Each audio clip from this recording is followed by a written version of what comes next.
Hi friends, எல்லோருக்கும் வணக்கம். This is Shivaji. Friends, video போகிறதுக்கு முன்னாடி என்னுடைய சப்ஸ்கிரைபர்ஸ், வியூவர்ஸ், ஃப்ரெண்ட்ஸ் எல்லோருக்கும் என் மனமார்ந்த நன்றிகளை தெரிவிச்சுக்கிறேன். தயவு செஞ்சு ஸ்டாப் லாஸ் போட்டு ட்ரேட் பண்ணுங்கள். ஸ்டாப் லாஸ் போடாமல் ட்ரேட் பண்ணாதீங்க. அதே மாதிரி டார்கெட் என்ன நீங்கள் ஃபிக்ஸ் பண்ணுறீங்களோ அந்த ஃபிக்ஸ் பண்ணுற டார்கெட் கம்ப்ளீட்டாக ரீச் ஆகிற வரையிலும் ஹோல்ட் பண்ணுங்கள். பாதி டார்கெட்டில் வெளியே வராதிங்க. இந்த ரெண்டு விஷயத்தை நீங்கள் ஃபாலோ பண்ணிட்டீங்கன்னா நீங்கள் எமோஷ்னலில் கண்ட்ரோல் பண்ணுறதுக்கு ஓரளவுக்கு கொஞ்சம் ஹெல்ப்பாக இருக்கும். ஆனால் அதை விட்டுட்டு கிடைச்ச போக்கில் ஏதாவது ஒரு ட்ரேட் எடுத்துகிட்டு இவ்வளோ ப்ராஃபிட் போதும், இவ்வளோ லாஸ் போதும், நீங்களாக ஒரு டிசைட் பண்ணிவிட்டு ஒரு கால்குலேஷன் இல்லாமல் பண்ணிகிட்டே இருந்தீங்கன்னா அது எமோஷ்னலுக்கு ஆளாகிட்டு ஓவர் ட்ரேடிங்கில் போயிட்டு முடியும் கடைசியில். ஓகே, ஸோ அதனால் ஸ்டாப் லாஸ் போட்டுட்டு ட்ரேட் பண்ணுங்கள். எவ்வளோ ஸ்டாப் லாஸ் உங்களோட லிமிட்டை ஸ்டாப் லாஸ் போட்டு பழகிட்டீங்க அப்படின்னா உங்கள் ஸ்டாப் லாஸ் லிமிட்டை நீங்கள் ஒரு அது கால் உனிக்கான்னு பதிஞ்சிடும். இவ்வளோ ஸ்டாப் லாஸ்க்கு மேலே நம்மளால் கொடுக்க முடியாதுன்ற விஷயம் தெளிவாகிடும். ஓகே, சரி ஃப்ரெண்ட்ஸ், நிறைய பேர் இந்த ஆப்ஷன்ஸ் ட்ரேடிங்கில் பிகைனர்ஸ் சார், நாங்கள் இந்த கால் புட்டுன்றாங்க, அது என்னென்னு புரிய மாட்டேன் சார், எனக்கு சரியாகவே வரமாட்டேங்குது, என்ன பண்ணாலும் அது செட் ஆக மாட்டேங்குது அப்படின்றவங்க பற்றி இந்த வீடியோ பார்க்கலாம். நீங்கள் ஒரு வேளை நம்ம சேனலை ஃபஸ்ட் டைம் பார்க்குறீங்க அப்படின்னா சேனலை சப்ஸ்கிரைப் பண்ணி பெல் ஐக்கானை கிளிக் பண்ணி வச்சுக்கோங்க. நம்ம 75K சப்ஸ்கிரைபர்ஸ் கம்ப்ளீட் ஆனவொன்னே ஒரு ஃப்ரீ வெபினார் அரேஞ்ச் பண்ணியிருக்கேன். ஸோ அதில் எல்லோரும் நீங்கள் கலந்துக்கலாம். கிட்டத்தட்ட 4000க்கும் மேலே வீடியோஸ் அப்லோட் பண்ணியிருக்கேன். ஆனால் ரியாலிட்டி பற்றி பேசுறதுனால நிறைய பேர் லைக்ஸ் அண்ட் கமெண்ட்ஸும் பண்ணுறதில்ல, எந்த ஒரு சப்ஸ்கிரைபும் பண்ணுறதில்ல. ஏன்னா இன்றைக்கி இருக்க காலகட்டத்தில் பார்த்திங்கன்னா ஒரே நாளில் டபுள் பண்ணலாம், ட்ரிபிள் பண்ணலாம் பணத்தை, அந்த மாதிரி சேனலில் சப்ஸ்கிரைப் பண்ணி வச்சுக்குவாங்க. ஆனால் ஒரு யதார்த்தமான ஒரு விஷயத்தை நம்ம பேசணும் அப்படின்னா யாரும் அதை பற்றி தெரிஞ்சிக்கிறதுக்கு விருப்பம் கிடையாது. ஓகே, சரி ஃப்ரெண்ட்ஸ், அதே மாதிரி லைவ் மார்க்கெட்டில் என்னோடய வியூஸ் உங்களுக்கு தேவைப்பட்டுச்சு, அதாவது ஃப்ரீயாகவே கொடுத்துட்ருக்கேன். நம்ம டெலிகிராம் சேனல் டிஸ்கிரிப்ஷனில் இருக்குது பாருங்கள். இப்போ ஃபார் எக்ஸாம்பிள் பிரேக் அவுட் ஆகிறதுக்கான வாய்ப்புகள் இருக்குது அப்படின்னா அதை நம்ம முன்கூட்டியே இப்போ ஐடிசி இந்த இதில் பிரேக் அவுட் போகும் அப்படின்ற ஒரு சின்னதாக ஒரு வியூஸ் மட்டும் ஷேர் பண்ணிவிட்டு அது உங்களுக்கு எஜுகேஷனுக்கு ரொம்ப யூஸ்ஃபுல்லாக இருக்கும் நம்புகிறேன். டிஸ்கிரிப்ஷனில் ஃப்ரீ டெலிகிராம் சேனல் இருக்குது பாருங்கள், ஜாயின் பண்ணிக்கலாம். சரி, அதே இந்த ப்ரைஸ் ஆக்ஷன் கற்றுக்கணும் சார், நீங்கள் எப்படி பிரேக் அவுட் ஐடென்டிஃபை பண்ணுறீங்க, நீங்கள் அந்த மாதிரி பிரேக் அவுட் நாங்களும் கற்றுக்கணும் அப்படின்னு நீங்கள் விருப்பப்பட்டீங்கன்னா ப்ரைஸ் ஆக்ஷன் கற்றுக்கணும் அப்படின்னா உங்களுக்கு ஈஸியாக கற்றுக்கலாம். உங்களுக்கு வெபினார் அட்டென்ட் பண்ணணும் அப்படின்னா உங்களுக்கு ஃபீஸ் டீட்டெயில்ஸும் அண்டு எத்தனை நாள் கிளாஸஸ் போகும் அப்படின்றதையும் வாட்ஸ்அப்பில் கொடுத்துருக்கோம், டிஸ்கிரிப்ஷனில் கேட்டு தெரிஞ்சுக்கலாம். ஓகே, சரி ஃப்ரெண்ட்ஸ், இப்போது ஆப்ஷன்ஸ் ட்ரேடிங்னா என்ன ஃப்ரெண்ட்ஸ், ஃபஸ்ட்டு அது புரிஞ்சுங்க. ஃபஸ்ட்டு ஆப்ஷன்ஸ் ட்ரேடிங்னா என்ன, அது ஒரு வாரமும் எக்ஸ்பைரி ஆகும், ஒரு மாதமும் எக்ஸ்பைரி ஆகும். அதுக்குள்ளே நல்லா கவனிங்க, ஒரு கெடு இருக்கும். இவ்வளோ நேரத்துக்குள்ளே இவ்வளோ காலத்துக்குள்ளே நீங்கள் அந்த பொருளை விற்றோ அல்லது வாங்கியோ ஆகணும் அப்படின்றது ஒரு கட்டாயம். அப்போது அந்த கட்டாயம் நெருக்கடி வர சொல்ல என்னன்னா, இப்போ அந்த கட்டத்தில் வாங்கி பண்ணுறவங்க அந்த ப்ராஃபிட்டுக்கான வாய்ப்புகள் ரொம்ப ரொம்ப கம்மி. இப்போது ஒரு ட்ரேடிங்கில் போகிறீங்க அப்படின்னா ஆப்ஷன்ஸ் பையிங் பண்ணுறீங்க அப்படின்னா உங்களுக்கான வெற்றி அடைவதற்கான வாய்ப்புகள் 25%. அப்போது நீங்கள் எந்த அளவுக்கு நீங்கள் அதில் தேர்ந்து கை தேடி இருக்கணும் அப்படின்னா அந்த அளவுக்கு இருக்கணும். ஆப்ஷன் செல்லர் அப்படின்றப்போ 75% வின்னிங்கான வாய்ப்புகள் இருக்குது. ஓகே, 75% வின்னிங்கான வாய்ப்புகள் இருக்குது ஆப்ஷன் செல்லர்ஸ். ஆப்ஷன் பையர்ஸ் 25%க்கான வாய்ப்புகள் இருக்குது. சரி, அப்போது ஆப்ஷன் செல்லர்ஸ் அப்படின்றதுனா நெக்லிஜென்ஸாக இருந்துடலாமா? அவங்க 75% வின்னிங்கான வாய்ப்புகள் இருக்குதுன்னு சொல்கிறாங்க. அப்போ அவங்க நெக்லெக்டாக இருக்கலாமா? இல்லை. ஏன்னா மீதம் இருக்கிற 25% ரிஸ்க் இருக்குது இல்லைங்களா? ஸோ அந்த ரிஸ்க்கை அவங்க மேனேஜ் பண்ணால் தான் ஆப்ஷன் செல்லர் கூட பண்ண முடியும். ஆப்ஷன் செல்லர் அப்படின்றது ஈஸியாக அப்படியே போயிட முடியாது. ஆப்ஷன் செல்லருக்கும் ரிஸ்க் இருக்குது. ஆனால் ஆப்ஷன்ஸ் பையருக்கு very high risk. So 75% risk இருக்குது சொல்ல அவங்க அதையும் பார்த்து மேனேஜ் பண்ணி ஆகணும். ப்ளஸ் இந்த 25% வின்னிங்கான வாய்ப்புகள் சரியான இடத்துல என்ட்ரி போடுறதால அவங்களால ப்ராஃபிட்டுக்கான வாய்ப்புகளை வர முடியும். ஓகே, சரி ஃப்ரெண்ட்ஸ், சரி, நம்ம இந்த டாபிக் பற்றி பேசுகிறதுனால இதுக்குள்ளே போயிடலாம். இப்போது நிஃப்டி 50 எக்ஸாம்பிள் எடுத்துக்கலாமே.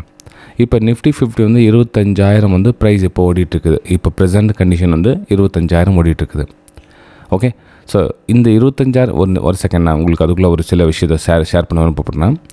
இப்போது CE, PE, call option, put option அப்படின்றப்போ வெறும் இந்த ஸ்ட்ரைக் ப்ரைஸ் நம்ம சூஸ் பண்ணி நம்ம பணம் பண்ணிடலாம், இவ்வளோ தூரம் அவ்வளோ தூரம் அப்படின்றது கிடையாது. ஸோ அதை பற்றி நம்ம விஷயம் பேசுகிறதுனால கொஞ்சம் பொறுமையாக கேளுங்க. ஏன்னா வீடியோ கொஞ்சம் லென்த் ஆகிறதுக்கான வாய்ப்புகள் இருக்குது. ஒரு டைம் புரியுது அப்படின்னா இன்னொரு டைம் கேளுங்க, அப்பவும் புரியலாம் கமெண்ட்டில் நீங்கள் கேட்கலாம். ஓகே, சரி ஃப்ரெண்ட்ஸ், இப்போது 25,000 ப்ரைஸ் ப்ரெசென்ட் போயிட்டுருக்கு.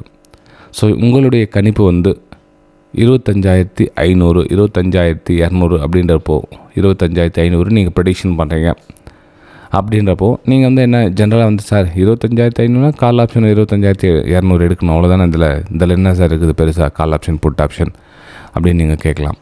ஃப்ரெண்ட்ஸ், இங்கே வந்து பார்த்தீங்கன்னா 25,200 நீங்கள் ப்ரெடிக்ஷன் பண்ணிங்க அப்படின்னா 25,200 சிஇ அப்படின்ற ப்ரைஸ் நீங்கள் சூஸ் பண்ணுறாங்க இல்லையா, மோஸ்ட் ஆஃப் த 95% ட்ரேடர்ஸ் என்ன பண்ணுவாங்கன்னா இதை தான் சூஸ் பண்ணுவாங்க. இதனுடைய ப்ரைஸ் வந்து மேபி ஒரு 50 ரூபா இருக்குது அப்படின்னா, ஏன்னா அந்த 50 ரூபான்றது வந்து தான் இவங்களால் வந்து பை பண்ண முடியும். ஏன்னா 95% பீப்புள்ஸ் வந்து இந்த 50 ரூபா ப்ரீமியம் தான் வாங்க முடியும், ஏன்னா அதுதான் விலை கம்மியாக இருக்குது. ஃப்ரெண்ட்ஸ், அதுக்கு உண்டான அமௌண்ட்டு கொடுத்தா போதும். ஆனால் இந்த 5% பீப்புள்ஸ் இருக்காங்க இல்லைங்களா, அவங்க என்ன பண்ணுவாங்க, இதை ஷார்ட் பண்ணுவாங்க, அதாவது செல் பண்ணுவாங்க. அப்போ செல் பண்ணுறப்போ அதனுடைய ப்ரீமியம் வந்து என்ன அதிகமாக இருக்கும் அவங்களுக்கு. இப்போ கிட்டத்தட்ட 1.5 லட்ச ரூபா வந்து அவங்க செலுத்தினா தான் வந்து அது செல் பண்ண முடியும். ஏன்னா 75% வின்னிங்கான வாய்ப்புகள் இருக்கு இல்லையா. ஸோ அப்போ வந்து அவங்களுக்கு அந்த 50 ரூபா ப்ரீமியம் கொடுத்து செல் பண்ணுவாங்க. ஆனால் 95% பீப்புள்ஸ் வந்து 50 ரூபா கொடுத்து பை பண்ணுவாங்க. பை பண்ண சொல்ல என்னென்னா அது ப்ரீமியம் தொகை மட்டும் கொடுத்தால் போதும். மேபி ஒரு 5,000 6,000 ரூபா இருந்தால் போதும். அது எக்ஸாம்பிள் சொல்கிறேன் நான், நீங்கள் கணக்கு போட்டுங்க. இப்போ அதனுடைய 5,000 இருந்தால் ஆப்ஷன்ஸ் பையர் வாங்கிடலாம். ஆனால் ஆப்ஷன் செல்லர்ஸ் வந்து 1.5 லட்ச ரூபா இருந்தால் தான் ஆப்ஷன் அந்த ஒரு லாட்டை செல் பண்ண முடியும்.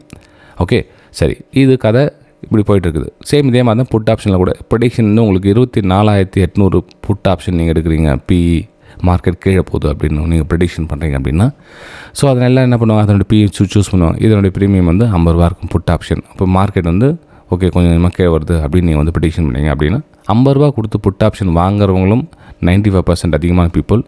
அந்த 50 ரூபா ப்ரீமியம் வந்து சேல் பண்ணுறாங்க இல்லையா, அதுவும் வந்து 95% பீப்புள்ஸ் இல்லை, கிடையாது, வெறும் 5% பீப்புள்ஸ் தான். 95% பீப்புள்ஸ் வந்து எதை பண்ணுறாங்க, options buying, call buy put buy. Option செல்ல என்ன பண்ணுவாங்க 5%. அப்போது அதில் தான் வந்து வின்னிங்கான வாய்ப்புகள் வந்து அவங்களுக்கு அதிகமாகுது. சரி, இது ஸ்டோரி எப்படி நடக்குது இங்கே பாருங்கள். இப்போ ஃபார் எக்ஸாம்பிள் இதில் வந்து ட்ரேடிங் டிக் நீங்கள் கூகுளில் போட்டு சர்ச் பண்ணிங்கன்னா தெரிஞ்சிடும் உங்களுக்கு. இப்போது கால் ரைட்டர்ஸ் புட் ரைட்டர்ஸ்னு இருக்கு இல்லைங்களா. கால் ரைட்டர்ஸ் அப்படின்னா காலை விற்கிறவங்க. புட் ரைட்டர்ஸ் அப்படின்னு புட்டை விற்கிறவங்க, செல்லர்ஸ். நல்லா கவனிங்க, இங்கே தான் வந்து நிறைய மிஸ்டேக்ஸ் பண்ணுறாங்க. இந்த ஓப்பன் இன்ட்ரெஸ்ட் சேஞ்சுட்டாங்களே, ஓப்பன் இன்ட்ரெஸ்ட் அதிகமாகுது அப்படின்றப்போ அங்கே ஆப்ஷன் செல்லர் அதிகமாகறாங்க அப்படின்னு புரிஞ்சுக்கணும். ஆப்ஷன் செல்லர் அதிகமாகறாங்க. நிறைய பேர் என்ன பண்ணுவோம், ஆப்ஷன்ஸில் வந்து ஓப்பன் இன்ட்ரெஸ்ட் அதிகமாக இருக்குது அப்படின்னு என்ன பண்ணுவோம், அதை போய் வாங்க பார்ப்பாங்க. அப்படி வாங்கினா என்ன ஆகும், அந்த ஆப்ஷன்ஸ் செல்லர் வந்து உங்கள் தலைமையில் கட்டிட்டு அது ப்ரீமியம் வந்து 0 பண்ண ட்ரை பண்ணுவாங்க. அந்த ஒரு செல் பண்ணதை இப்போ 10 ரூபா ப்ரீமியம் இருக்குது அப்படின்னா அவங்க செல் பண்ணுறாங்க அப்படின்னு நீங்கள் இப்போ வாங்கிட்டீங்க அப்படின்னா அது 9, 8, 7 அந்த மாதிரி தள்ளி அதை 0 பண்ண தான் முயற்சி பண்ணுவாங்க இந்த ஆப்ஷன் செல்லர். ஏன்னா அப்போ தான் அவங்களுக்கு ப்ராஃபிட் கொடுக்கும். ஆப்ஷன் பையர் என்ன பண்ணுவோம், அது தெரியாமல் ஆப்ஷன்ஸ் ரைட்டர்ஸ் அதிகமாக இருக்குதுன்னு தெரிஞ்சிக்காமல் ஓகே ஓப்பன் இன்ட்ரெஸ்ட் அதிகமாக இருக்குதுன்னு என்ன பண்ணுவாங்க, காலையோ புட்டியோ வாங்க ட்ரை பண்ணுவாங்க. ஓகே, அப்போ என்ன ஆகுனா உங்களுடைய ப்ரீமியம் வந்து கொஞ்சம் கொஞ்சமாக கரைஞ்சிக்கிட்டே இருக்கும். இப்போ ஒரு வீக்லி எக்ஸ்பைரி அப்படின்னா ஒவ்வொரு நாளும் வந்து ஒரு 50 பாயிண்ட் 60 பாயிண்ட் ஒரு 200 பாயிண்ட் நீங்கள் வாங்குறீங்க அப்படின்னா 2 சேர்த்து இப்போ அது ஒரு கால் ஒரு 200 புட்டு ஒரு 200 எக்ஸாம்பிள் வச்சுக்கலாம். இப்போ 2 சேர்த்து 400 இருக்குது. இப்போ 400 ப்ரீமியம் வந்து அன்றைக்கி டே எண்டில் ஒரு 50 பாயிண்ட் கம்மியாகிடும். மறுநாள் ஒரு 50 பாயிண்ட்டு, அதுக்கு ஒரு 3 நாள் 50 பாயிண்ட்டு. ஸோ இந்த 50 குறையும், ரெண்டுமே சேர்த்து ஒரு நாளைக்கு நான் 150 ரூபா 200 ரூபாய்க்கு ஆகிடும். அப்போ ப்ரீமியம் எல்லாம் கரைஞ்சி ஆப்ஷன் சேலர்ஸ்க்கு ப்ராஃபிட்டாக மாறிடுது. ஓகே, சரி ஃப்ரெண்ட்ஸ், இதை வந்து கொஞ்சம் புரிஞ்சுங்க இதையும். சரி, இப்போ வேறு என்ன சார் நாங்கள் புரிஞ்சுக்கணும் அப்படின்னா, இப்போ அந்த ப்ரீமியம் பற்றியே நான் பேச வரேன். நான் இப்போது நீங்கள் ஒரு 25,000 வந்து மார்க்கெட் வந்து அப்போது ப்ரெசென்ட் போயிட்டுருக்கு. நீங்கள் என்ன பண்ணுறீங்கன்னா ஓகே மார்க்கெட் வந்து மேலே நான் இன்னும் சில ஐடியா இருப்பாங்க. மார்க்கெட் வந்து 25,200 சிஇ இருக்குது, 24,800 பி இருக்குது வச்சுக்கலாம். இப்போ இது ஒரு 50 ரூபா இருக்குது, இது ஒரு 50 ரூபா இருக்குது. சார் நான் ரெண்டுத்தையும் சேர்த்து வாங்கிட்டேன் எப்படி சார் இருக்கும், ஒன்று மார்க்கெட்டு மேலேயாவது போகணும் இல்லை கீழேயாவது போகணும். இப்போ ரெண்டும் சேர்த்து 100 ரூபா வந்து ப்ரீமியம் நான் வாங்கிட்டேன். நான் ரெண்டுத்தையும் சேர்த்து காலையும் போட்டியும் வாங்கிட்டேன். மார்க்கெட் ஏதோ ஒரு சைடு உடச்சிக்கிட்டு மேலே போகுது, இப்போ நான் வந்து ரெண்டுத்தையும் வாங்கி தான் நான் ப்ராஃபிட் பண்ண முடியுமா இல்லையா அப்படின்ற ஒரு கேள்வி ஃப்ரெண்ட்ஸ். எஸ், குட், உங்களுடைய தாட்ஸ் நல்லது தான். ஆனால் இது எப்படி நடக்குதுன்னா 10 டைம் நீங்கள் இந்த மாதிரி பண்ண சொல்லும், மார்க்கெட் வந்து ஒரு டைம் வந்து நல்ல ஒரு உங்கள் சைடு ஃபேவரட்டாக மொமெண்டம் கொடுத்துரும். அப்போ உங்களுக்கு ப்ராஃபிட்டும் வந்துடும், இல்லைன்னு சொல்ல வரல. ஆனால் மிச்சம் 10லேருந்து 8 டைம், 10க்கு 8 டைம் என்ன ஆகுது அப்படின்னா ப்ரீமியம் வந்து குறைஞ்சிடும். இந்த ரூ. 100 வாங்கினீங்களா, அது ரெண்டுமே சேர்த்து 0 ஆகிறதுக்கான வாய்ப்புகள் வந்து மிக மிக அதிகம். ஆனால் 2 டைம் தான் வந்து ரூ. 100 டபுளோ ட்ரிபிளோ 3 மடங்கு ஆகிறதுக்கான வாய்ப்புகள் இருக்கும். அது ஈவெண்ட்ஸு இந்த மாதிரி ஒரு பெரிய ஒரு ஏதோ ட்ரெண்டிங்கில் போயிட்டுருக்குது, ரொம்ப பெரிய பெரிய கேனில் ஒரு நாளைக்கு நிஃப்டி 50 200 பாயிண்ட் 300 பாயிண்ட் இப்படி ஏறிட்டு இருக்குது, இல்லை 300 பாயிண்ட் 200 பாயிண்ட் குறைஞ்சிட்டு இருக்குது அப்படின்றப்போ இந்த ஃபார்முலாவை நீங்கள் யூஸ் பண்ணலாம். ஆனால் மார்க்கெட் வந்து மேலேயும் போகாமல் கீழே போக இந்த மாதிரி ஜோனில் போயிட்டுருக்குதுன்னா உங்களுக்கு 0 ஆகிறதுக்கான வாய்ப்புகள் அதிகம். ஏன் இந்த மாதிரி விஷயம்லாம் சொல்கிறேன் அப்படின்னா, ஆப்ஷன்ஸ் பையர்ஸ் வந்து ரொம்ப ரொம்ப என்ன சொல்ல, புதுசாக பிகினர்ஸ் வந்து ஒன்றுமே தெரியாது அவங்களுக்கு பாவம். இப்போ அவங்க வந்து இந்த மார்க்கெட் அனாலிசிஸ் பண்ணி தேடிட்டு இருக்க, யூடியூப்பில் தேடிட்டு இருக்க சொல்லி யாராச்சும் வந்து ஆப்ஷன்ஸில் இந்த மாதிரி பணம் சம்பாரிச்சிடலாம் அந்த மாதிரி பண்ணிடலாம் அப்படின்னா, அவங்க ஆசையில் என்ன பண்ணுவாங்க, குவான்டிட்டி அதிகமாக போட்டு இருக்கிற லாஸ் ஆகிடுச்சு, கடனை வாங்கி இன்னும் கொஞ்சம் அதிகமாக போட்டு ட்ரேட் பண்ணலாம் அப்படின்ற ஒரு இதில் லாட் சைஸ் அதிகப்படுத்துவாங்க, இல்லை குவான்டிட்டி அதிகப்படுத்துவாங்க, இல்லைன்னா இன்னும் அமௌண்ட் இன்க்ரீஸ் பண்ணுவாங்க. ஏதாச்சும் தப்பாக பண்ணி அவங்க லாஸஸை மேலும் மேலும் அதிகப்படுத்திகிட்டே இருப்பாங்க. ஸோ அதனால் இந்த மாதிரி விஷயங்களை தெரிஞ்சுக்கிட்டு நம்மளால் ஆப்ஷன்ஸ் பையிங் பண்ண முடியுமா முடியாதா அப்படின்னு தெளிவான முடிவுக்கு வந்ததுக்கு அப்புறம் நீங்கள் ஆப்ஷன்ஸ் பையிங் பண்ணுறீங்களோ வேணாவோ அது உங்களுடைய விருப்பம் ஃப்ரெண்ட்ஸ். ஓகே, நான் பண்ணுங்கள் பண்ணாதீங்க அதை பற்றி நான் பேச வரல. ஆப்ஷன்ஸ் பையிங்கில் பிகினர்ஸை சிஇபி பற்றி தெரிஞ்சுக்குங்க அப்படின்றதுக்காக இந்த வீடியோ போட்டிருந்தேன்.